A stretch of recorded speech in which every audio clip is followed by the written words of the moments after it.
Saul पानखी अल अजमल जामी दुनिया vlogs में नारा मस्ताना के साथ आपकी खिदमत में हाजिर और मेरे साथ तशरीफ रखते हैं जनाब अंजुम फारूक। जनाब जामी मशहूर गज़ल गो हैं और ब्रॉडकास्ट जर्नलिस्ट हैं, तज्ज़िया निगार हैं, कॉलम नवीस हैं। On the front with Kamran Shahid के ये एग्जेक्टिव प्रोड्यूसर हैं। तो बड़ी हमारी खुशबख्ती है, इनसे मुलाकात कभी कभी हो जाती है। हमारी खुशबख्ती है ज़रूर, बड़े दिनों बाद आपसे मुलाकात हो रही है। कहाँ गायब थे? कहाँ गायब थे? अच्छा, एक तो मैं था हालत सफ़र में, ये हाँ। सीन फे रे अंग्रेजी वाला नहीं, और आप भी गालिबन मैं भी एक हफ्ते शहर बाद से आया। बाहर थे। मैं भी जहाँ तक आपकी खुशी का ताल्लुक है तो उस पर जॉन याद आ गए। क्या महफिल जनाब आपने गाहे गाहे अब यही हो क्या, हाँ तुमसे मिलके बहुत खुशी हो क्या, वाह वाह, मिल रही हो आपने बड़े तपाक के साथ, मुझको यकसर भुला चुकी हो क्या, आहा आहा आहा क्या कहा इश्क जावेदानी है, आखिरी बार मिल रही हो क्या। मिल रही हो क्या, वाह वाह। तो ये सूरत हाल थी। जश्न जॉन आलिया के अंदर जो आपने 3 हाँ। सेशन जो है ना उनकी बढ़िया। मेज़बानी की है ना, वो बहुत आला था। जो अच्छा। वहाँ के मेज़बान हैं, जनाब ऑडियंस थी, हज़रत वो सब ताबिस- बहुत अब्बास ताबिस हज़रत साहब माशाल्लाह ताबिस साहब बहुत का आपकी तारीफ कर रहे थे। उनका मैंने शुक्रिया। खुद भी वो अटेंड की आपके सेशन, हजरत आबिद तो साहब का बहुत मज़ा आया। चलिए। ऐसे लग नहीं रहा था कि ये एक सहाफ़ी है, अच्छा। ऐसे लग रहा था ये कोई अदीब है। वाह वाह, नहीं आपकी मोहब्बत। अच्छा जी, आप बोर ना हो, क्योंकि हम थोड़ा आउट ऑफ सिटी था, मैं भी और अंजुम भी मसरूफ थे, तो इसलिए ताख़ीर से हाजिर हुए।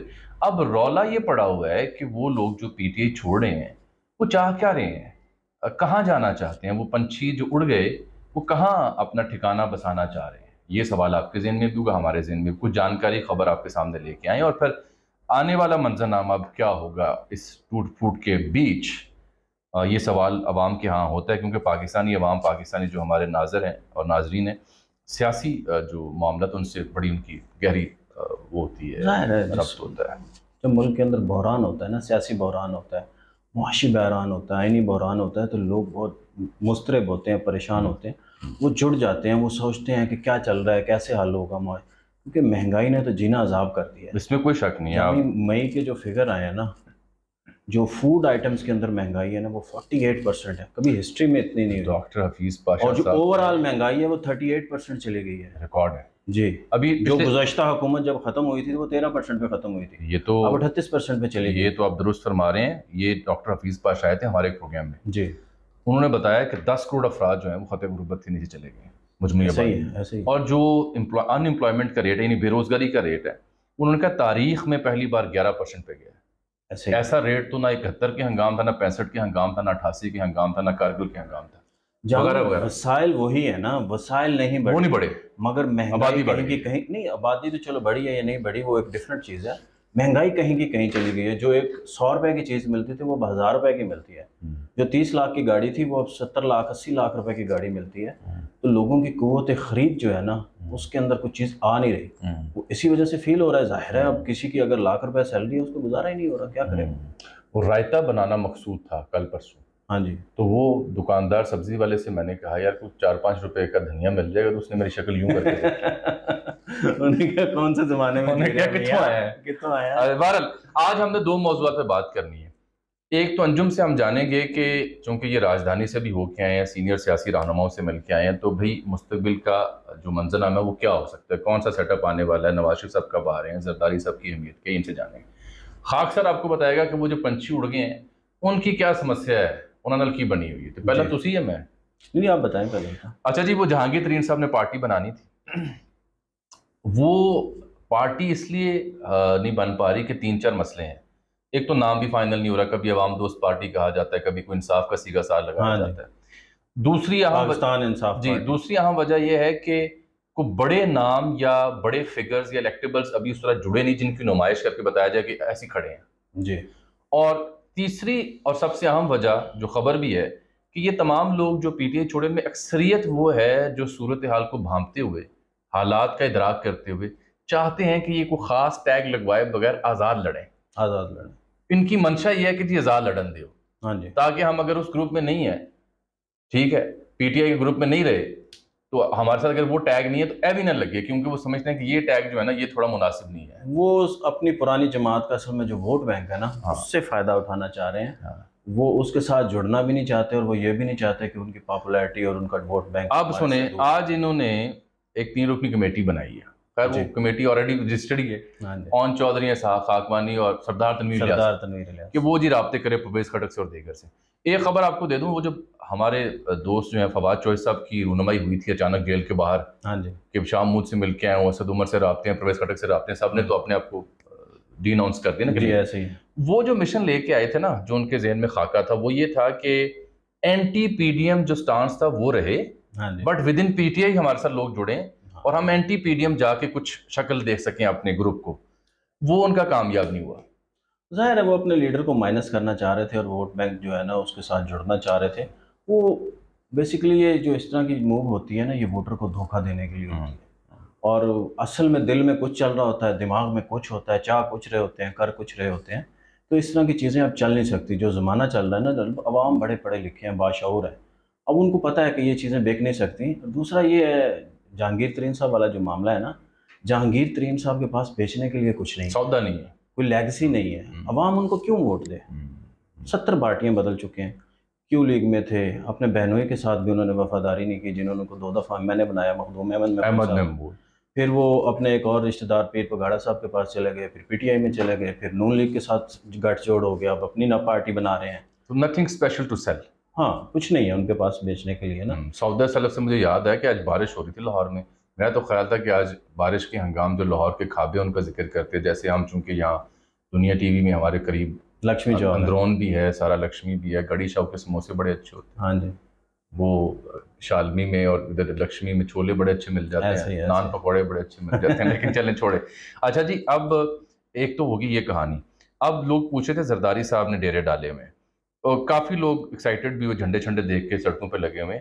उसमें अर्ज़ ये है कि जरदारी साहब चूंकि मुफाहमत के बादशाह हैं और हमेशा वो अपना कैपिटल देख के हिस्सा बकदरे जुस्सा की सियासत पे यकीन रखते हैं। वो इस पे यकीन नहीं रखते कि जितने पंछी उड़ गए सारे फाड़ लो। हाँ जी, वो अपनी बसात या अपनी जो हैसियत है और अपना जो कैपिटल है पॉलिटिकल, उसको देखते हुए एडजस्टमेंट करते हैं। तो उनका फोकस साउथ पंजाब ही होगा। ऐसा नहीं है कि लाहौर में कोई जलसा करके लाहौर बैठ के वो तरीन ग्रुप या काफ लीग सबको जोड़ के अपना अलायंस बना लेंगे, ऐसा नहीं है। वो आप देखेंगे पॉलिटिकल कैपिटल क्या उनके पास बचा है। ऐसे ही। अब आ जाते हैं आपके पास। आप जी राजधानी से होके आए हैं, जिन मसाइल का शिकार ये हुकूमत है, इलेक्शन भी आगे होने हैं, सितंबर का भी इनको बड़ा शिद्दत से इंतज़ार है और पीटीआई भी तोड़ फोड़ का शिकार है।